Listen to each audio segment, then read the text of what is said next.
Our next writer for the evening is Julia Halprin Jackson. Julia is a 2012 graduate of UC Davis's MA in Creative Writing. A writer of fiction and memoir, her goal in life is to write professionally in exchange for healthcare coverage. Good luck, Julia. Thank you. Thanks a lot. So this piece is called No Leaves, and I will be giving this. As soon as I learned to hold a pencil, I concocted a way to punish my parents. When I couldn't eat my Halloween candy before dinner, or whenever I felt like Mom and Dad had given me an unfair sentence, I draw devilish little diagrams. I put their initials in different squares, and if I was mad at one of them, I put an X through their box and draw a smiley face next to the other, kind of like this.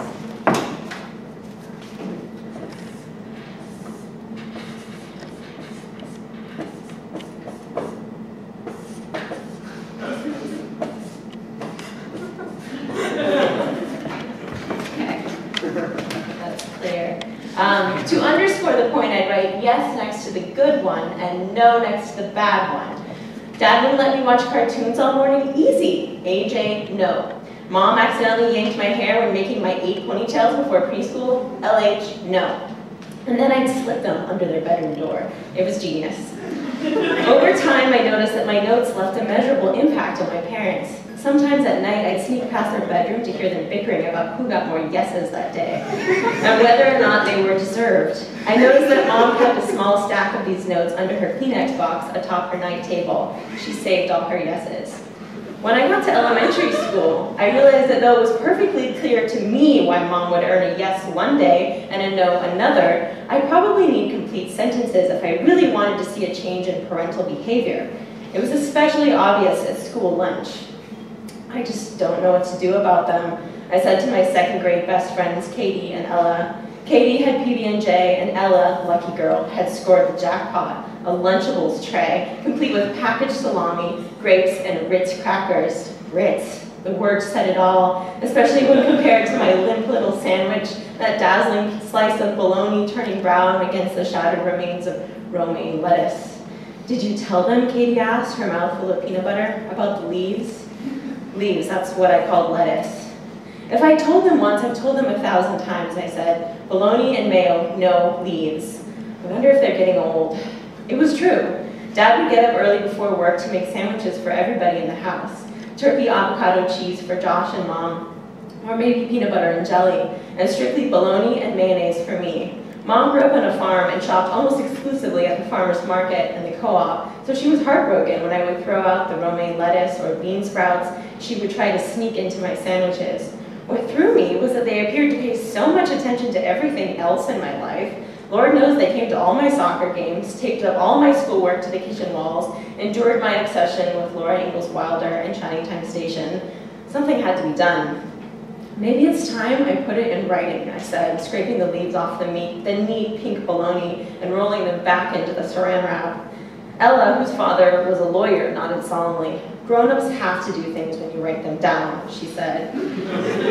I peered down into my lunchbox, an embarrassing red and blue number made out of crushable fabric. My parents usually left Post-it notes in my lunchbox with things like, "Good luck on the spelling bee, Junie," and little hearts and X's and O's. I turned over the day's note, which read, "Ace that math test, kiddo, XOXO," and pulled out my pencil. It was dull, perfect. Put my weight into it and crushed the lead into the paper, relishing that thick, messy line. In big capital letters, I scrawled, "Remember, no leaves, please." I wrote the notes every day for a few weeks and charted the progress in sandwiches.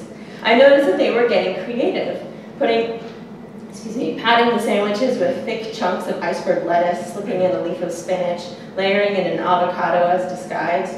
I tried writing the notes bigger, smearing the lead just so across the page to convey that necessary sense of urgency. Every morning I'd perform a cursory leaf check, unzipping my lunchbox at recess and tearing through the saran wrap for some telltale sign of green. Katie, meanwhile, started bringing potato salad and fried chicken, and Ella had already tried each of Lunchables' trendy offerings. Whoever traded lunch with me did so out of pity. It wasn't a good feeling. One dismal day, I sat at my desk while it rained on the schoolyard, staring down at my sandwich. I considered a change in tone. Despite my messy handwriting, I did use full sentences, and I used polite words like please and thank you most of the time. Maybe it was time to bring back the yes-no notes. Maybe I needed to bring out the big guns. Maybe both parents deserved a no. I pictured the look on their faces when they opened my lunchbox that night. Mom would be ready with a fridge full of other vegetables. Dad would clear his throat the way he does when he gets nervous. How hard would they take it? Would it wake them up? I sat there for some time, considering the rain, wiping down the 2 meager pieces of bread with a napkin. I was hungry. I inspected the leaves. I smelled them, licked them. I looked to see if anyone was watching, then snuck the leaf in my mouth. I closed my eyes. Nothing changed. I ate my sandwich, but then, as if to cover my tracks, wrote one final note, which read, "No more leaves." My parents eventually gave up, surrendered to my bologna mayo bread diet. I was glad to see them finally own up to their own mistakes, because otherwise I would have had to issue my first ever double negative, and I really didn't want to do that.